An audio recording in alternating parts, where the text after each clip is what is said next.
quiere hacer. Mateo capítulo 18. Y vamos a leer los versículos 15 al 20.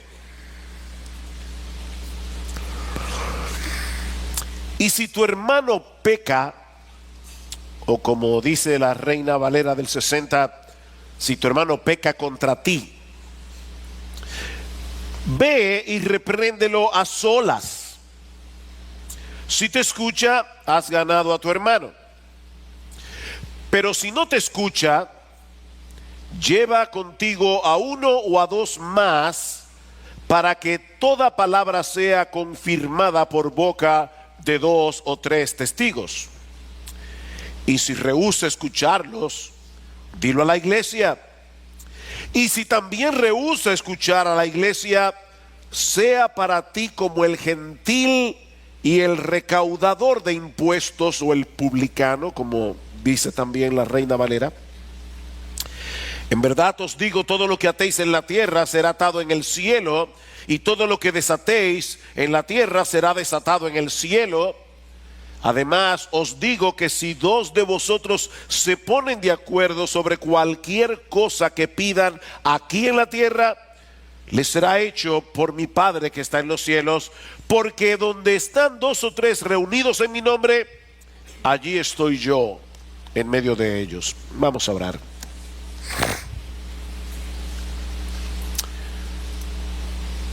Señor nuestro, nos acercamos con reverencia delante de ti en esta mañana. Y queremos suplicarte, Padre, que tú bendigas la predicación de tu palabra. Señor, nosotros creemos en el Espíritu Santo, en el Espíritu Santo que inspiró tu palabra, y nosotros creemos en el poder de tu Espíritu Santo para transformarnos a través de tu palabra. Y nosotros te rogamos ahora, Señor,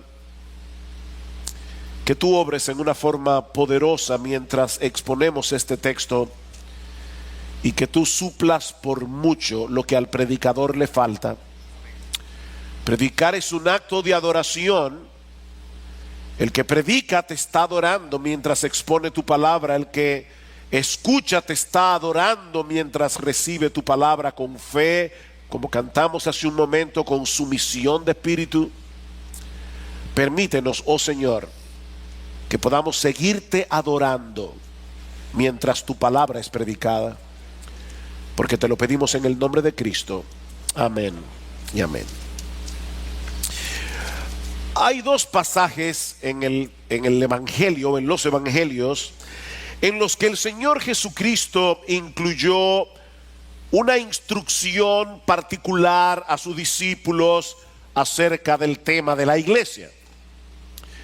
El primero de esos pasajes se encuentra en Mateo capítulo 16, versículo 18. Es un pasaje muy conocido cuando Cristo le pregunta a sus discípulos: ¿quién dicen los hombres que soy yo? Y luego el Señor pregunta a los discípulos: ¿y ustedes quién dicen que soy yo? Y Pedro responde: tú eres el Cristo, tú eres el Hijo del Dios viviente. Y el Señor le responde: bienaventurado eres, Simón, hijo de Jonás, eso no te lo reveló carne ni sangre, te lo reveló mi Padre que está en los cielos.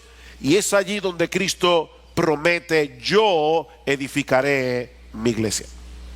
Yo edificaré mi iglesia. Y es obvio que se está refiriendo a su iglesia universal, es decir, al conjunto de creyentes en Cristo a través de toda la historia y en todo lugar del planeta. Esa iglesia está formada por todos aquellos que, al igual que Pedro, confiesan a Jesús como el Cristo, como el Mesías anunciado por los profetas en el Antiguo Testamento, el Hijo de Dios, la segunda persona de la Trinidad que se hizo hombre para morir en una cruz por nuestros pecados. Esa iglesia universal está compuesta por todos aquellos que confiesan esa verdad acerca de nuestro Señor Jesucristo. El otro pasaje en el que Jesús habla de la iglesia es el que vamos a estudiar en la mañana de hoy, Mateo capítulo 18, versículos 15 al 20. Y allí el Señor habla de su iglesia no como una comunidad universal, sino como una comunidad particular, como una comunidad específica de personas que se han comprometido a cuidarse unos a otros y a dejarse cuidar. Hermanos, esto es tan importante que yo lo voy a repetir otra vez. La iglesia de la que Jesús habla en Mateo 18 es una iglesia local, compuesta por un grupo de personas específicas, como las que hay aquí hoy en la mañana, que se han comprometido a cuidarse unos a otros y a dejarse cuidar por otros. De manera, mis hermanos, que todo aquel que dice pertenecer a la Iglesia Universal debe hacerlo evidente viniendo a formar parte de una iglesia local donde él se está comprometiendo a velar por la vida espiritual de los demás creyentes que forman parte de ese cuerpo, y al mismo tiempo está dando su autorización para que los demás creyentes cuiden de él, aplicando aún la disciplina eclesiástica si fuere necesaria, como Cristo nos enseña en este pasaje. Ahora, cuando nosotros escuchamos la palabra disciplina, y este pasaje habla de la disciplina eclesiástica, la imagen que viene a nuestras mentes es la de autoritarismo, rudeza, falta de respeto por la privacidad, santurronería, hipercriticismo, legalismo. Pero mis hermanos, es obvio que Jesús no ve la disciplina de esa manera. En el segundo pasaje de los evangelios en el que Jesús habla de su iglesia, menciona la disciplina como un elemento indispensable de toda iglesia local y como una manifestación de amor. Como una manifestación de amor. Es por eso que hemos titulado el mensaje de esta mañana: disciplina y amor en la iglesia. Aunque muchos presuponen que el amor y la disciplina son como el agua y el aceite, que no pueden mezclarse entre sí, la Biblia más bien presupone que donde no hay disciplina tampoco hay amor. No puede haber amor sin disciplina. Por ejemplo, en Proverbios capítulo 13, versículo 24, dice que el padre que no disciplina a su hijo lo aborrece. Claro que uno no lo ve de esa manera. El padre dice: ay, me da tanta pena el niño. Pero en realidad lo que ese padre está haciendo en la práctica es aborrecer a su hijo, porque no le importa que el niño está creando hábitos de conductas que en el día de mañana le van a hacer daño. Así que el padre que no disciplina a su hijo en un sentido práctico lo está aborreciendo. Pero escuchen, el que lo ama, dice Proverbios, lo disciplina con diligencia. El que lo ama lo disciplina. No es que lo maltrata, no es que abusa de él, es que lo disciplina, incluyendo el uso moderado del castigo físico cuando fuere necesario. Es parte del amor de los padres disciplinar a los hijos. ¿Y saben, mis hermanos, cuál es el máximo ejemplo de este principio? Dios el Padre.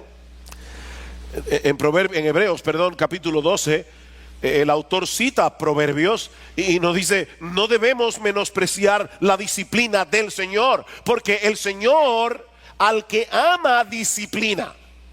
El Señor al que ama disciplina y azota a todo el que recibe por hijos. Cuando somos disciplinados por Dios, es que Él nos está tratando como hijos, dice el autor de la carta a los Hebreos, porque ¿qué hijo hay a quien su padre no disciplina? Él lo da por sentado. Pero si estás sin disciplina, dice el autor, de la cual todos han sido hechos participantes, entonces somos hijos ilegítimos, no hijos verdaderos. O sea, un padre que no disciplina a su hijo lo está tratando como un bastardo, dice el autor. La disciplina y el amor van de la mano, una al lado de la otra, tanto en nuestra relación con Dios como nuestro Padre que está en los cielos, como en la familia y en la iglesia. Amor y disciplina. Y hay al menos 5 elementos en este pasaje que están relacionados con la disciplina en la iglesia y que nos van a ayudar a entender mejor de qué se trata la iglesia. ¿Qué es la iglesia? ¿Cuál es la misión de la iglesia? Y si ustedes se han dado cuenta, hermanos, este es un tema que hemos estado construyendo poco a poco desde que comenzamos esta serie. Porque esta pregunta, ¿qué es la iglesia? ¿Qué hace la iglesia? ¿Cuál es la misión de la iglesia? La hemos estado contestando en todos los sermones. Entonces este pasaje nos va a ayudar a entender mejor de qué se trata la iglesia, de qué se trata la membresía de la iglesia, cuál es la función de la iglesia. Y el primero de estos elementos es la relación filial que existe entre los miembros de la iglesia y que hace obligatoria la disciplina en la iglesia. El primer elemento que nosotros encontramos en este pasaje es la relación filial que existe entre los miembros de la iglesia. Somos una familia y eso hace obligatoria la aplicación de la disciplina en la iglesia. Noten una vez más el versículo 15 de Mateo 18. Y si tu hermano peca,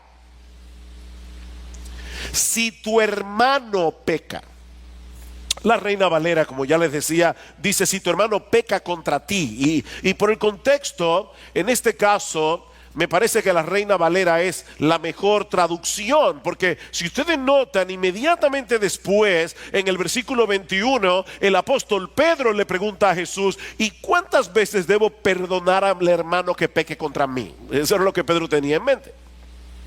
¿Cuántas veces? ¿Hasta 7? Ese día Pedro se levantó generoso. Porque los judíos decían, tú puedes perdonar a tu hermano hasta 3 veces. La cuarta ya resuelve. Y Pedro pensó, bueno, 3 por 2 más 1. Wow, él estaba súper generoso. ¿Hasta 7, Señor?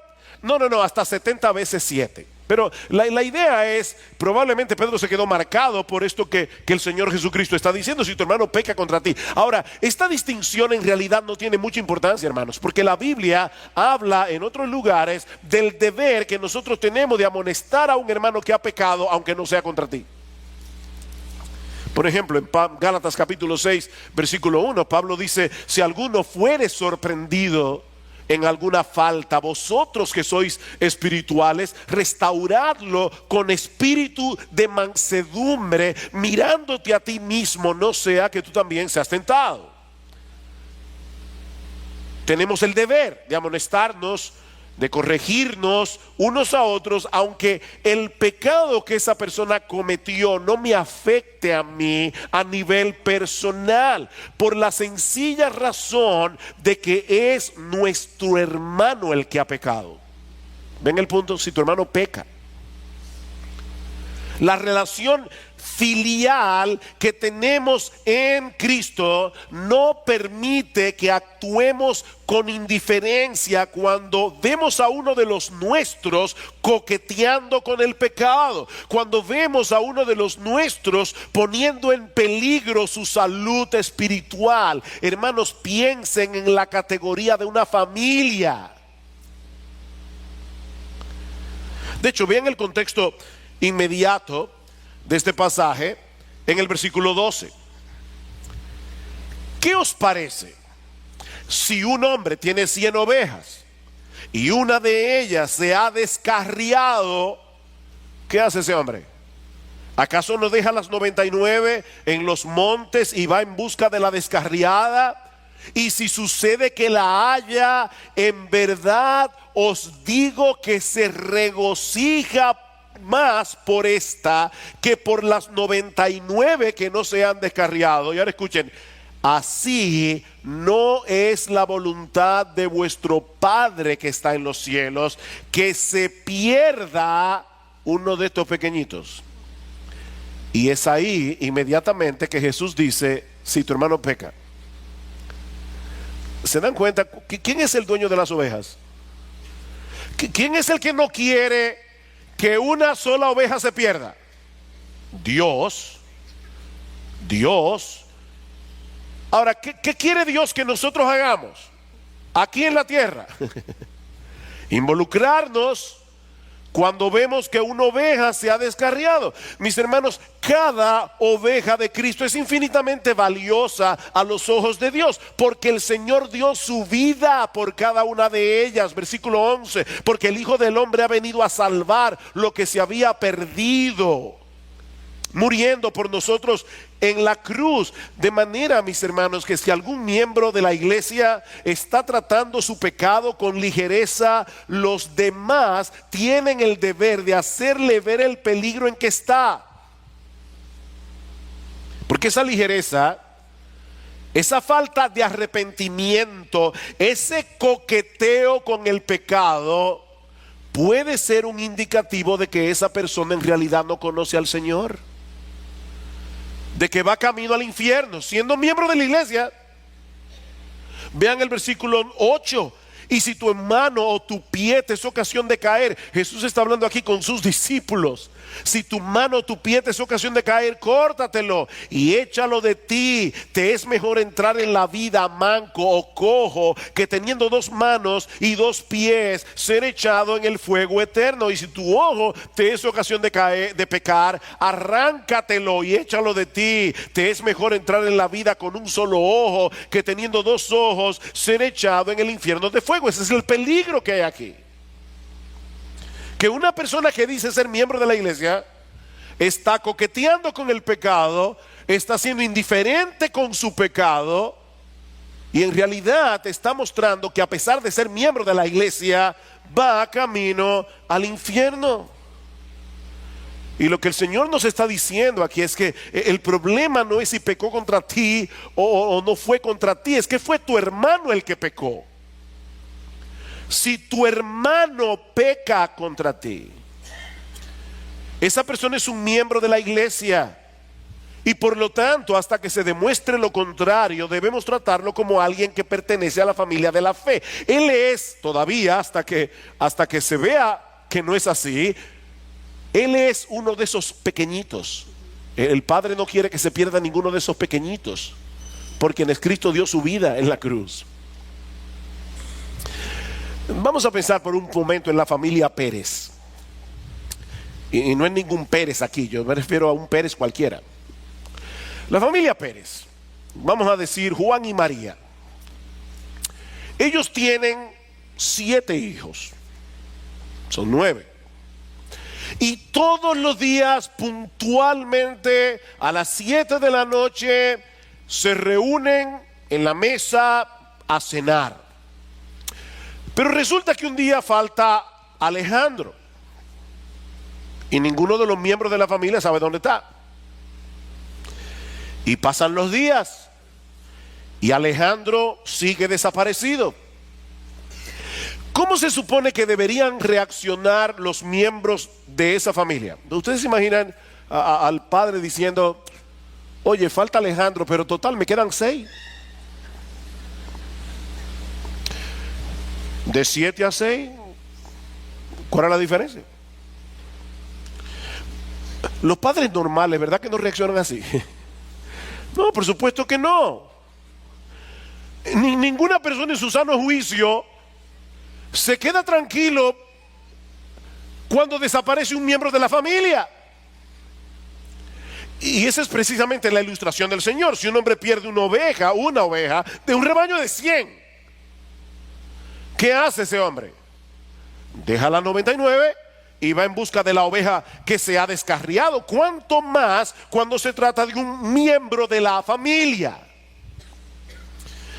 Pero hermanos, a veces nosotros hacemos, ¿verdad? Como hace esta familia rara. Bueno, se fue uno, pero quedamos como 600. No, es que no es la voluntad del Padre, no es la voluntad del Padre que se pierda uno. ¿Y saben quién es que tiene la responsabilidad de buscarlo? O el pastor.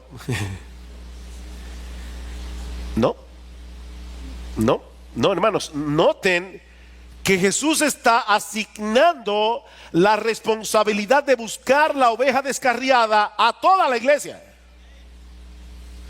Sí, claro, el pastor, si es un pastor fiel, está llamado a hacer ese trabajo, pero Jesús espera que todos los miembros de la iglesia se involucren en esa tarea. Si tu hermano peca, seas pastor o no seas pastor, si tu hermano pecó, ve, sal a buscarlo. Como dice el comentarista William Hendrickson, todo seguidor del Señor debiera dedicarse a hallar la oveja que se ha descarriado a fin de llevarla de regreso al redil. Si tu hermano ha pecado, ve, sal a buscarlo. Somos miembros de la misma familia y por lo tanto no podemos permanecer indiferentes cuando uno solo de los nuestros está en peligro. Lo segundo que nosotros vemos en este pasaje es el proceso que debemos seguir para rescatar a esa persona. Y hay varias etapas aquí, varios pasos. En primer lugar, dice el Señor en el versículo 15, repréndelo a solas. Repréndelo a solas, en privado. Muéstrale en privado lo que ha hecho mal. Y al hacerlo, no olvidemos lo que Pablo dice en el texto de Gálatas que leímos hace un momento. Dice: vosotros que sois espirituales, restauradlo en espíritu de mansedumbre, considerándote a ti mismo, no sea que tú también seas tentado. Es por eso que Cristo le dice a sus discípulos: nosotros debemos lavarnos los pies los unos a los otros, pero al hacerlo, hermano, no lo hagas con ácido de batería, ni con agua hirviendo. Es con un espíritu de mansedumbre y aún en humildad, dice Pablo, considerándote a ti mismo. No vayas como un juez con un espíritu de superioridad. Yo no sé cómo es posible que un miembro de la iglesia se vista de esa manera, porque yo soy la santidad personificada. No vayas con ese espíritu. Es con un espíritu de mansedumbre, no como un juez que va a condenar al hermano, sino como alguien que lo ama y lo quiere rescatar, lo quiere hacer recapacitar. Y lo mismo vemos en Romanos capítulo 15, versículo 14. En cuanto a vosotros, hermanos míos, yo mismo también estoy convencido de que vosotros estáis llenos de bondad, llenos de todo conocimiento y capaces también de amonestaros los unos a los otros. ¿Ven el punto, hermanos? Con bondad, deseando sinceramente el bienestar espiritual de tu hermano. Ahora, ¿qué pasa si el hermano no escucha la reprensión? Tú fuiste a solas y el hermano no te oyó. Bueno, dice Cristo: lleva contigo a uno o a dos más, para que toda palabra sea confirmada por boca de dos o tres testigos. Versículo 16. Y me maravilla, hermanos, la sabiduría de nuestro Señor. La sabiduría de nuestro Señor. No corras ahora a decirlo a otros en la iglesia. No, ve con uno o dos. Ve con uno o dos. Y yo creo que la razón que está detrás de esta medida, hay varias cosas aquí. Yo creo que lo primero es que esos uno o dos pueden ayudarte a determinar si en verdad estamos ante un caso que amerita una reprensión. Porque es posible que tú vas y hablas a solas con un hermano porque crees que ha pecado, Él no te hace caso, te dice, mira, de verdad, yo no lo veo como tú lo ves, y luego tú buscas a otro en la iglesia para que vaya a hablar con este hermano o a dos, y estos testigos te hacen ver que en realidad es una diferencia de criterio, que tal vez no fue pecado, pero puede ser que sí, que hubo un pecado involucrado. Y ahora tú vienes con dos o tres a tratar con este hermano en amor, y puede ser que Dios use esto para hacerle ver su condición y sea movido al arrepentimiento. Pero ¿qué pasa si todavía rehúsa escuchar a estos dos o tres? Bueno, entonces tenemos que llegar al siguiente paso. Y por eso Cristo dice, para que en boca de dos o tres testigos conste toda palabra. Ahora vamos a necesitar a estos testigos en el siguiente paso, versículo 17. Y si rehúsa escucharlos, dilo a la iglesia. Y si también rehúsa escuchar a la iglesia, sea para ti como el gentil y el recaudador de impuestos. Noten que el propósito de esta etapa pública es mover a la iglesia, es involucrar a la iglesia para actuar como una familia tratando de rescatar al hermano. Primero hicimos un intento en privado, luego otro intento semiprivado, pero ahora estamos involucrando a toda la iglesia para dar la oportunidad de que varios puedan hablar con esta persona. Es por eso que el Señor dice, si también rehúsa escuchar a la iglesia. Él está presuponiendo que la iglesia va a hablar. Él está presuponiendo que la iglesia se va a involucrar. Si rehúsa escuchar a la iglesia. Por eso decía que esta es una iglesia local. Esta es una iglesia que tiene la capacidad de escuchar un reporte. En el tiempo del Señor no había internet. Y no, públicalo en el muro de tu Facebook para que se entere la iglesia universal. No. Estamos hablando de una iglesia local donde la membresía se conoce, donde se sabe quiénes son miembros y quiénes no lo son. Habla con la iglesia para que la iglesia hable con este hermano. Es una iglesia local, no universal. ¿Y cuál es el propósito de llevar a cabo este proceso? Bueno, eso nos lleva a nuestro tercer encabezado. El propósito de la disciplina. ¿Qué es lo que se quiere lograr? Y el propósito, evidentemente, es ganar de vuelta al hermano. Son dos propósitos, pero este es el primero. Ganar de vuelta al hermano. Versículo 15. Si tu hermano peca, ve y repréndelo a solas. Si te escucha, has ganado a tu hermano. Me encanta eso. Has ganado a tu hermano.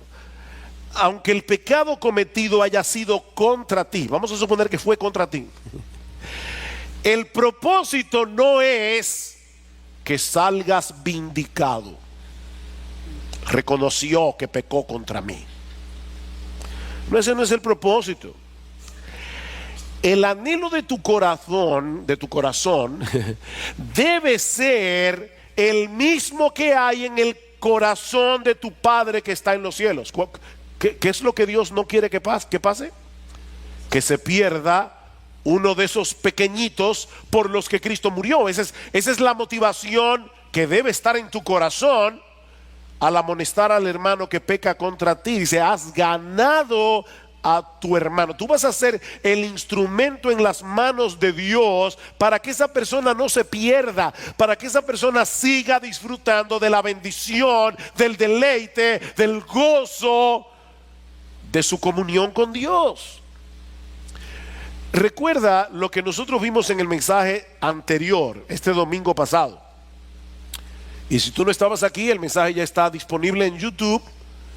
En los primeros 3 capítulos del Génesis, decíamos la semana pasada, nosotros podemos entender la obra de Cristo, así como la naturaleza y misión de la iglesia. Cuando Adán y Eva pecaron contra Dios en el huerto del Edén, ¿qué sucedió? Que la imagen original de Dios en nosotros quedó distorsionada. Y a partir de ese momento el hombre se convirtió en un ser egoísta, orgulloso, soberbio, injusto, contencioso, mentiroso, codicioso, envidioso. Y su felicidad quedó hecha a pedazos. El hombre se convirtió en un ser inútil espiritualmente y su felicidad quedó destrozada. Ahora en la conferencia que tuvimos en Together for the Gospel, y por cierto, aquellos que escuchan, que pueden entender el inglés, les recomiendo que escuchen el mensaje de Ligon Duncan. Fue excelente mensaje. Y Ligon Duncan decía en este mensaje que es interesante notar que la primera palabra que Dios le pronunció al hombre fue bendición. Dios los bendijo, ¿recuerdan? Dice en Génesis capítulo 1 versículo 27, y los bendijo Dios. Dios bendijo al hombre. ¿Y qué hace Dios después que lo bendice? Le da un mandamiento. Dios los bendice y le da una orden: fructificad y multiplicaos, llenad la tierra y sojuzgadla y señoread sobre los peces del mar, etcétera. De manera que la bendición de Dios, el disfrute de la bendición de Dios está conectado con la obediencia a Dios. Cuando obedecemos a Dios, no nos ganamos la bendición de Dios. Nadie se gana la bendición de Dios. No es que nos ganamos la bendición de Dios. Lo que estamos diciendo, hermanos, es que es en el camino de la obediencia que nosotros somos bendecidos, que nosotros podemos disfrutar de la bendición. Pero ¿saben qué fue lo que pasó? Que Satanás convenció al hombre de que su felicidad más bien estaba en la desobediencia. Y es increíble cómo el diablo jugó aquí con las palabras, porque le dice a Eva: si tú comes de ese árbol, Dios no quiere que ustedes coman de ese árbol prohibido, porque si lo hacen, ustedes serán como Él. Qué irónico, ¿verdad? ¿A imagen de quién fue creado el hombre? A imagen de Dios. Ya el hombre era como Dios y debía seguir en obediencia, claro, en lo que Dios quiso compartir de su imagen con el hombre. No es que el hombre se convirtió en Dios, pero el hombre tenía parte del carácter de Dios en él, lo que Dios quiso comunicarle. Ya el hombre era como Dios, porque fue hecho a la imagen de Dios. Pero ahora Satanás lo quiere convencer de que él tenía que desobedecer a Dios para alcanzar esa imagen. Qué increíble, ¿verdad? Y Adán y Eva pecaron contra Dios, y el hombre en su pecado se está perdiendo. El hombre en su pecado está desperdiciando su vida. El hombre en su pecado se está encaminando a una vida miserable. Eso es lo que hace el pecado. Pero nosotros no queremos que eso suceda con ninguno de nuestros hermanos. Ese es el punto. No queremos que nadie se pierda. Me llamaba poderosamente la atención las palabras del apóstol Pablo al final del capítulo 1 de 2 a los Corintios.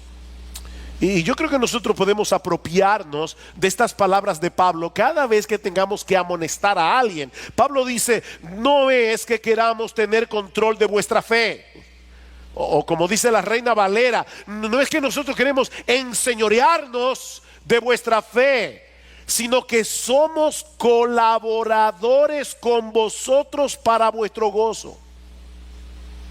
¿Ustedes oyeron eso? Somos colaboradores con vosotros para vuestro gozo, porque en la fe permanecéis firmes. En la fe, ¿qué es lo que hace la fe? Creerle a Dios. Vivir por fe, no por ver. ¿Qué fue lo que Adán y Eva no hicieron? Creerle a Dios, le creyeron al diablo.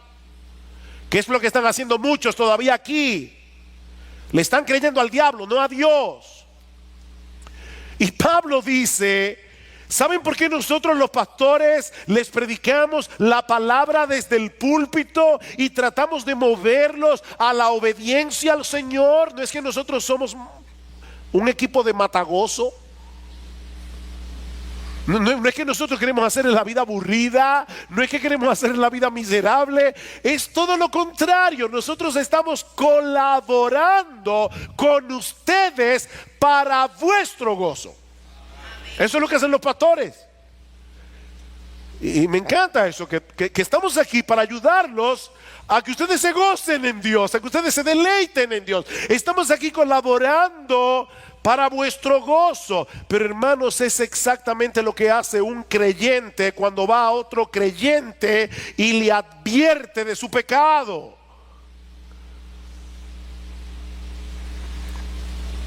No es que se esté enseñoreando. ¿Quién eres tú para meterte en mi vida? Tu hermano que te ama. Yo no estoy tratando de enseñorearme sobre ti. Yo te estoy advirtiendo para que no tengas una vida miserable. Yo estoy colaborando contigo para tu gozo.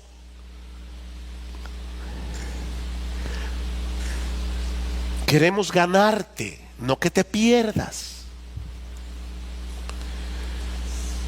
Recuerda eso la próxima vez que un hermano de esta iglesia se acerca a ti para amonestarte.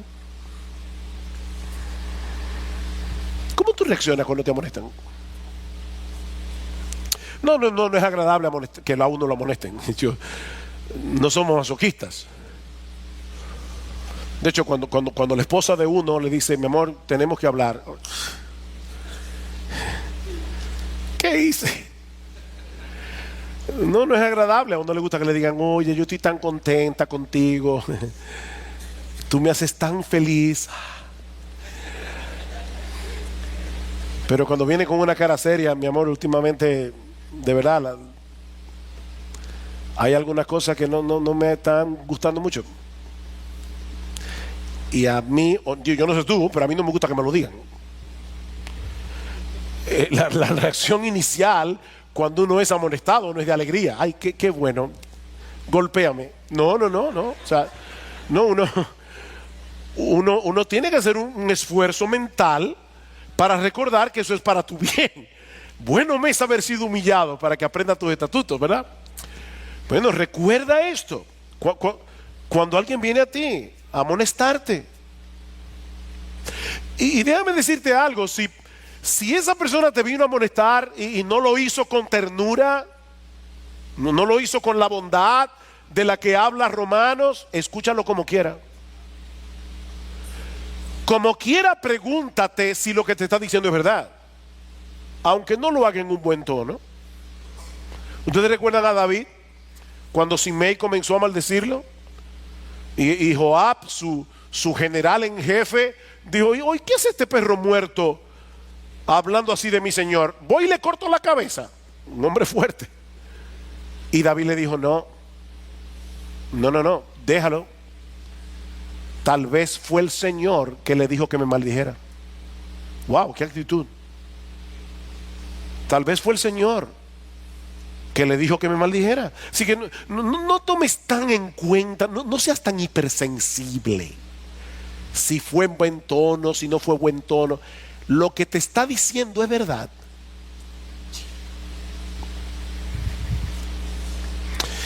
Pero la disciplina eclesiástica tiene otro propósito, y este no siempre es tan evidente.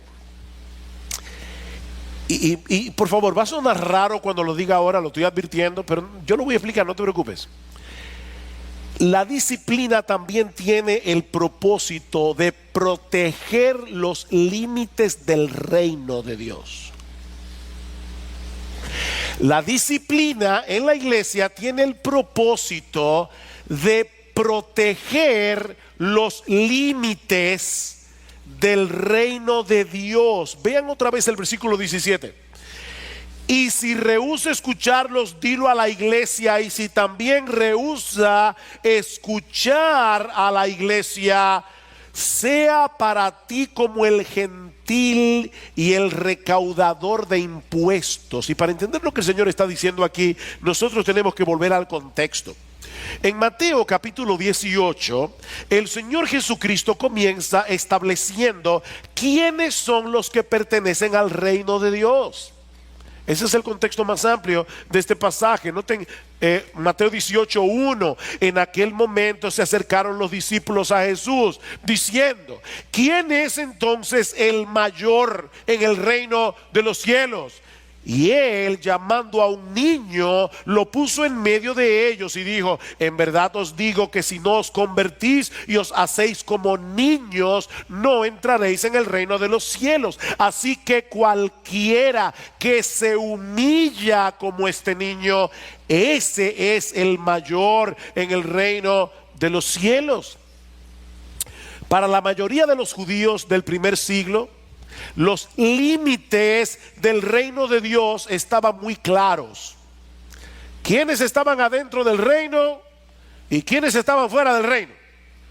Bueno, adentro del reino estaban todos los judíos, claro, todos los israelitas que estaban procurando obedecer la ley de Dios, que estaban haciendo su mejor esfuerzo de obedecer la ley. Esos eran los que estaban adentro. Los demás, es decir, todos los que no eran judíos y los que eran judíos pero no estaban haciendo su mejor esfuerzo para obedecer la ley, esos estaban fuera. Pero ahora Cristo quiere hacerles ver a sus discípulos que la pertenencia en el reino no es un asunto de raza, no es un asunto de nacionalidad, es un asunto del corazón. Si no os convertís y os hacéis como niños, no importa la nación a la que ustedes pertenezcan, no entraréis en el reino de los cielos. Así pues, cualquiera que se humille como este niño. ¿Qué niño? ¿Cuál niño? ¿Estaban atentos al pasaje? ¿Cuál niño? Cualquiera que se humille como este niño. ¿Cuál niño? El niño del versículo 2. Jesús estaba con sus discípulos y llamó a un niño, y el niño vino tranquilamente y se puso en medio. Ustedes saben bien lo difícil a veces que es para los niños saludar a los adultos. Se amedrentan. Sin embargo, ahí estaba Jesús con sus discípulos, llamó a un niño, el niño vino y se puso en el medio, y Jesús dice: todo el que se humille como este niño. ¿Qué está enseñando el Señor? Bueno, primero, no está enseñando que todos los niños van al cielo por ser niños, no. Niños, escuchen esto, ustedes no van al cielo porque son niños. Dos, tampoco está enseñando que nos ganamos el cielo obedeciendo a Jesús, como hizo este niño. No, pero el verdadero creyente, el que de verdad pertenece al reino de los cielos, el verdadero creyente es el que viene humillado al Señor Jesucristo, reconociendo su indignidad, reconociendo su pecado y renunciando a su autonomía. Él es el Señor. O sea que el verdadero creyente no solo es el que profesa ser de Cristo, sino el que muestra la realidad de esa profesión de fe a través de su obediencia a Cristo, como lo hizo ese niño. Una obediencia no perfecta, pero sí sincera.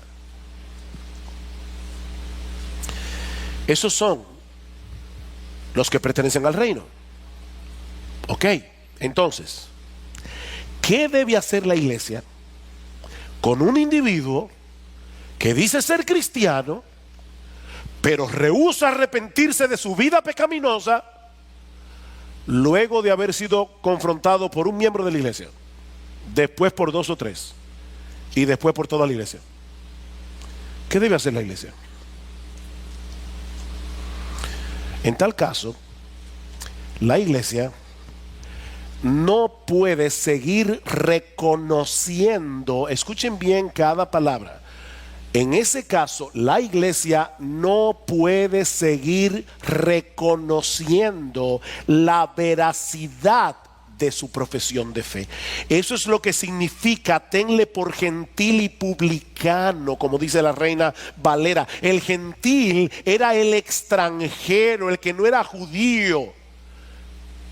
Tenle por gentil es el que no pertenecía al pueblo de Dios en el antiguo pacto. Y el publicano era uno que, siendo judío, era recolector de impuestos. Siendo judío, él era considerado como un traidor. porque él le cobraba impuesto a los otros judíos para dárselo al imperio opresor de la bota romana y de paso enriquecerse, traicionando a su propia gente. Así que en la mente del judío, ni el gentil ni el publicano estaban dentro de los límites del reino de Dios. Y lo que el Señor está diciendo aquí es que así deben considerarse aquellos miembros de la iglesia que rehúsan someterse a la autoridad de Cristo al no querer escuchar la amonestación de la iglesia. ¿Oyeron eso? Al que rehúsa someterse a la autoridad de Cristo al no querer escuchar la amonestación de la iglesia. Es alguien que, igual que el publicano, está traicionando al Señor en el que dice creer. Es un traidor del evangelio. ¿Saben lo que eso significa, hermanos? Que al aceptar a un individuo dentro de la iglesia local, y es por eso que nosotros los pastores, cada vez que vamos a recibir a un miembro, lo presentamos a la iglesia, porque no son los pastores los que reciben a los nuevos miembros de la iglesia. Lo que eso quiere decir es que al aceptar a un individuo dentro de la iglesia local, estamos reconociéndole públicamente como un ciudadano del reino de los cielos. Por eso alguien compara las iglesias locales con embajadas del reino, que expiden el pasaporte que nos acredita como ciudadanos. La iglesia es la que da el green card del cielo a través de la membresía. La membresía de la iglesia es el pasaporte que nos acredita como ciudadanos del reino de Cristo. Por lo tanto, si luego de haber pasado por ese cuidadoso proceso de amonestación en privado, semiprivado, público en la iglesia, después de haber hecho un esfuerzo infructuoso de ganar a ese hermano en amor, la iglesia decide excluirlo de la membresía, le está retirando su reconocimiento público de ser un ciudadano del reino. Y de esa manera está protegiendo los límites del reino. ¿Quiénes están adentro y quiénes están afuera? Para que el mundo no se confunda. ¿A cuánto no les ha pasado que están predicando el evangelio y dice, pero la iglesia tuya es donde va fulano, pero ese tipo me debe, hace como un año no me paga? ¿Ven el problema? Nosotros tenemos que proteger los límites del reino. ¿Quiénes están dentro? ¿Quiénes están fuera? ¿Recuerdan el oficio de Adán en el huerto del Edén? Lo vimos la semana pasada. Adán debía cuidar el huerto, debía labrar el huerto, debía proteger el huerto.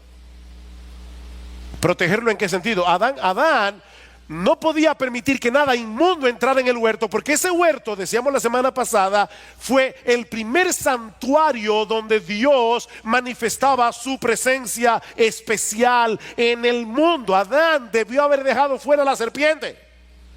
Él tenía que guardar los límites del huerto. Y mis hermanos, esa es la responsabilidad que tenemos nosotros como miembros de la iglesia. Recuerden, la iglesia es la ayuda idónea del segundo Adán, como vimos la semana pasada. Estamos unidos a él por la fe, somos un cuerpo con él, y por lo tanto tenemos la responsabilidad de mantener hasta donde sea posible la pureza de la membresía de la iglesia. ¿Y qué significa eso? ¿Que todos aquí deben ser perfectos? ¿Que nadie aquí puede pecar? No, si es así, renunciemos todos, empezando por los pastores. No, de lo que estamos hablando aquí es una persona que rehúsa escuchar amonestación, una persona que quiere seguir viviendo su vida, una persona que quiere seguir coqueteando con el pecado, una persona que no escucha la reprensión de sus hermanos en la fe y por lo tanto no está evidenciando la genuinidad de haberse colocado bajo la autoridad suprema de Jesús como Señor, como Rey, como amo.